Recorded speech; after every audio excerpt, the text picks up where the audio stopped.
shy animals. So you do want to keep a close eye on all of the bushes, as sometimes they like to hide.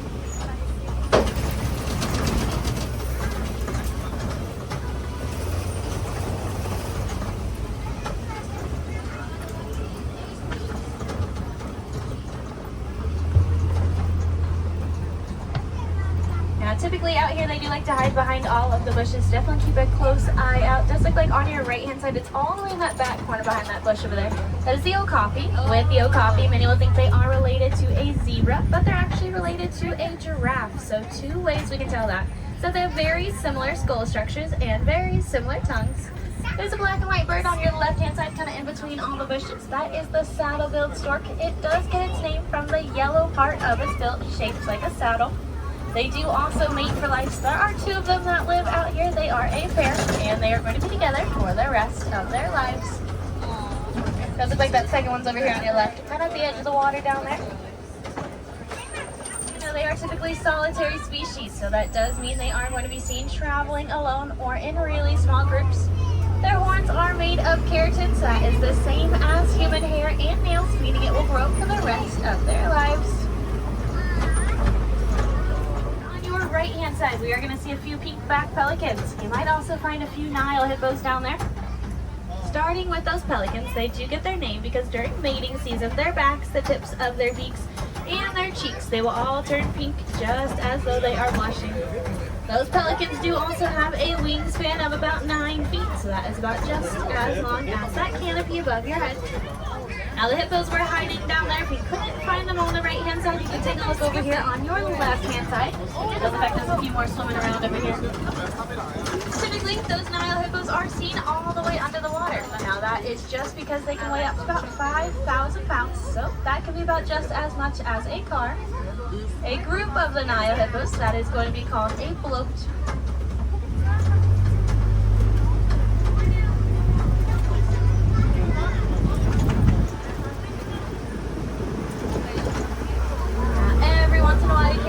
Lettuce floating around out there with the hippos. That is just because they are all herbivores, so that does mean that they only eat plants. So that is going to be quite different to the next animal we're going to find out here. That next animal is going to be coming up on your left hand side. They are going to be the Nile crocodiles. With the Nile crocodiles, they are going to be one of the largest reptiles in Africa. Now we are going to cross the bridge once that truck in front of us moves up, and we should be able to see them a little bit better down there.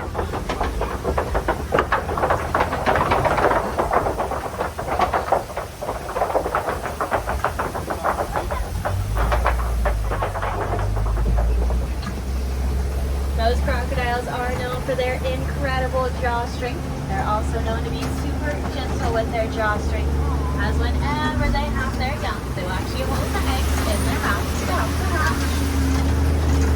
The tree of life. That second one is going to be the upside down tree. It does get that nickname, the upside down tree, because it looks like it has its roots up in the air. And it does look like that because it is leafless 9 months out of the year.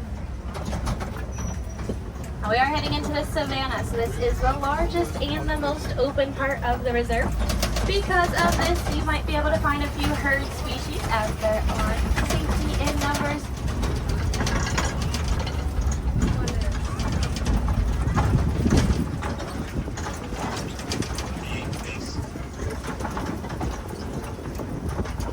Now, as we can see, it's pretty empty out here. Now, that doesn't mean there's no animals. It just means they're probably hiding along the bushes and towards the back. You see a few moving around way out there.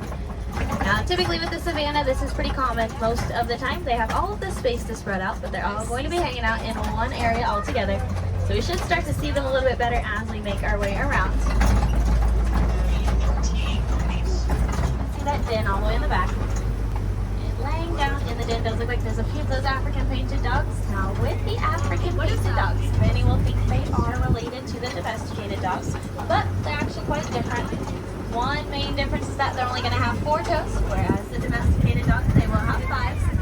They are also a pack species, so that does mean they are going to be seen traveling together. And whenever they have their food, they're going to prioritize the young, making sure they are fed first. And if you keep looking to your left-hand side, the 3 laying down all the way the trees, those are the sable antelopes. And then the other animals over here on your left with the really big horns, they are the Ankole cattle.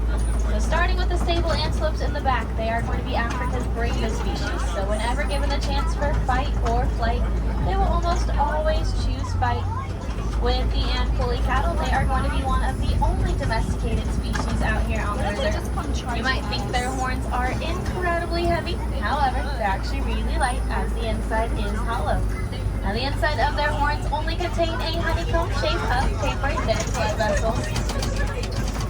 Now there is a Maasai giraffe making its way over here, but we are going to also make our way to a few more of them. Now Maasai giraffes, they are the tallest animal in the world, so those adults, they do get all the way up to about 20 feet tall. Babies are going to be born at about 6 feet tall. Now they do use their incredible height to reach the tops of the trees to get whatever leaves they may want. And you might be able to tell with the one that's over here hanging out in this bush, they have some incredible eyesight. Now pretty much out here that eyesight is used for one thing and one thing only, to follow that green truck around. That is the snack truck, so just about any time that truck is on the move, they're going to figure out where they're putting out those snacks. If you don't see them looking for their snacks out here, pretty much every giraffe is going to be eating. They will spend most of their day eating, only saving about 30 minutes a day for sleep. That's not that long. I can't believe they're real. So you just go ahead laying down over here on your right hand side. Now because he's laying down, you can't see just how tall he is. But he does stand pretty close to about 7 feet tall. Now we are just going to have to wait for this one giraffe to cross before we can get a little bit further up. Look at this! I actually knew it. I was looking at it. It's here. It's coming here. It's coming here. As you can see, she is just not looking at us at all. She's just walking straight for us. And now she's going to stop. Now they do know that if they do this, that snack truck does have to come to get them out of the road. So she is probably going to stand here until that truck gets a little bit closer to us.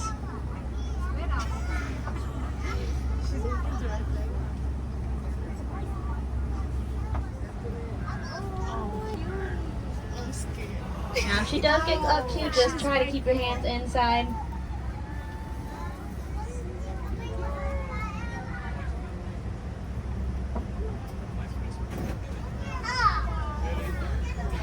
The other one. On second. Oh,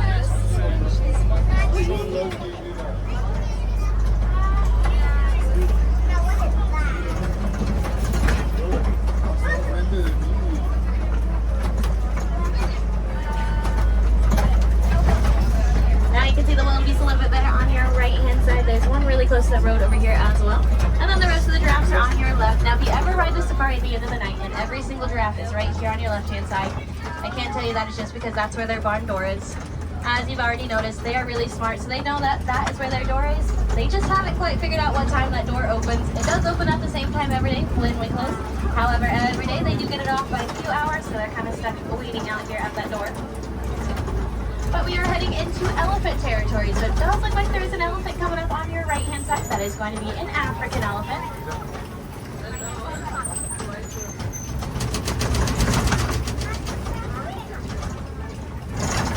As we loop around to this elephant, you will see they do have those incredibly large ears.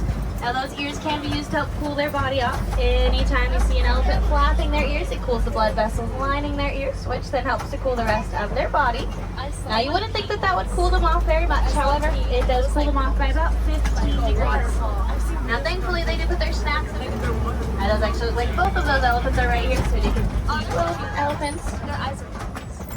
They look like teenagers. Does also look like she is waving at you with her trunk. Why? How do you know? Because they're not as... I can tell you those two elephants on your right, they are females. They are a mom and a daughter. Now we can't tell that just because they are together. If you're ever going to see a male elephant, they are pretty much always going to be seen traveling alone. Female elephants will form those groups. They can range anywhere from about 2 elephants to about 10 elephants. In those larger groups, they are considered family groups. That is typically where you can find one of those younger elephants. They like to keep those younger elephants with you, making sure they stay nice and protected. You never really see a younger elephant traveling alone. They always have at least one older elephant watching over them at all times. But as we are coming off of the bridge, you are going to see see, we're coming up to a few of those red clay pits. With the red clay, there's a good chance we might be finding some more of those African elephants. These elephants really like to hang out around the red clay. Sometimes they eat it for a snack. You can see a few tusk marks over there on your right-hand side from when they were over here eating the clay. Then if you look to your left-hand side, that is typically where we can find a few more of those elephants. Sometimes they like to hide in the back though, so we'll see if we can find any more. If we do find them, African elephants, just like any other kind of elephant, they use their trunks for just about everything that they do. Now that does include eating, drinking, picking things up, giving themselves a dust bath, and even just playing with each other, free of life, because they can store lots of water. So we can think of them as nature's water tower.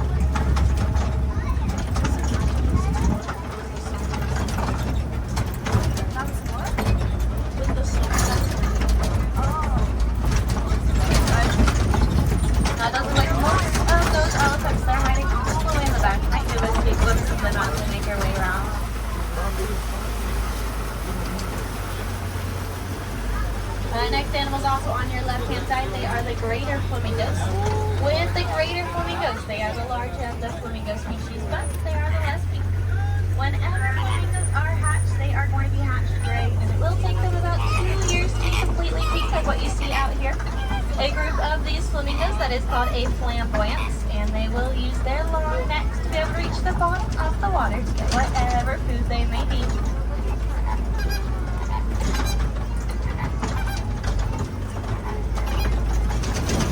We are coming up to a few of those rhinos. Now they are laying down under the tree all the way on your left-hand side.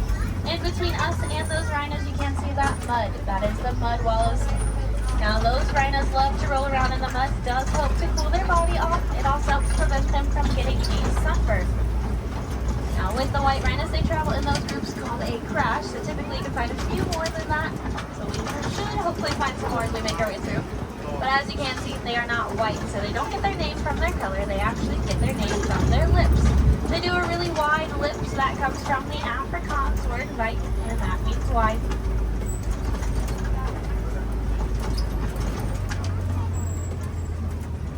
As we are passing by the rhinos, and we keep making this turn, if you want to keep looking to your left, you should hopefully find those cheetahs. And I do see two, they're just really hard to see. So there's one all the way to the left under the tree. One's laying down really white in the middle. It's just laying completely flat. As you can see, even though they are right there in the middle, they are really hard to find. They do really good camouflage skills. This does make it pretty hard for us to find them at times, but they're going to be one of the fastest animals in the world. They can go from 0 to 60 in just under 3 seconds. And unlike any other big cat that roars, cheetahs will actually meow and purr, just like the common house cat. And if you've been on the safari before, then you do know what is coming up next. So we are coming up to the Kobe Rocks. With the Kobe Rocks, this is typically where we can find a few lions. As we're going around the rocks, you're looking for 3 lions, 2 females, 1 male. All 3 lions are going to be the same color, but you can tell the male apart because he does have a little bit of a mane. If we do see him, you will see he does not quite have his full mane yet. He is still working on growing it in. That is just because he is really young. But as we're passing by the rocks, you can't see the rest of those rhinos on your right-hand side. Now, if you ever don't find lions out here, that is just because they sleep a lot. They will spend pretty much their whole day sleeping, becoming most active right at dusk and dawn. I can't show you their favorite hiding spot to sleep when it gets hot. It's just not going to be the easiest for everybody to see. So as we come to the end of the rocks, there's going to be a gap in between the rocks. At the bottom of that gap is a ramp. That ramp does lead into a cave. Typically when they are hot, that is where they head to. So they might be down there. You might see an ear or two. Sometimes they like to tuck all the way in, so you might not see them. Lions are going to be one of the animals that do come out right when we open and right before we close. Pretty much any time right in the middle, they're going to be hiding like this. You see? They're going to be one of the largest burrowing species, so those giant holes that you see, they are the burrows. They will back into those burrows, leaving their razor-sharp tusks out. That way they are not being left vulnerable. We do also like to call them nature's recyclers because instead of making their own burrows, they will almost always use abandoned burrows. On your right, you can see the rhinos one last time. Now, there was an ostrich kind of standing in front of that truck. You might have seen it the first time we looped around. Now typically they hide right next to that truck because again, that's the snack truck. So they're almost always in the window of that truck asking for snacks. But ostriches are going to be one of the largest birds and the fastest animals on 2 legs. Now you can see a few of those ostrich eggs over here on your right hand side. Now ostrich eggs are some of the largest as well as strongest eggs in the world. A male ostrich can actually stand on top of them and they will not break. And about each of those eggs, they do weigh about 3 pounds, so that is going to be about the same as 2 dozen chicken eggs.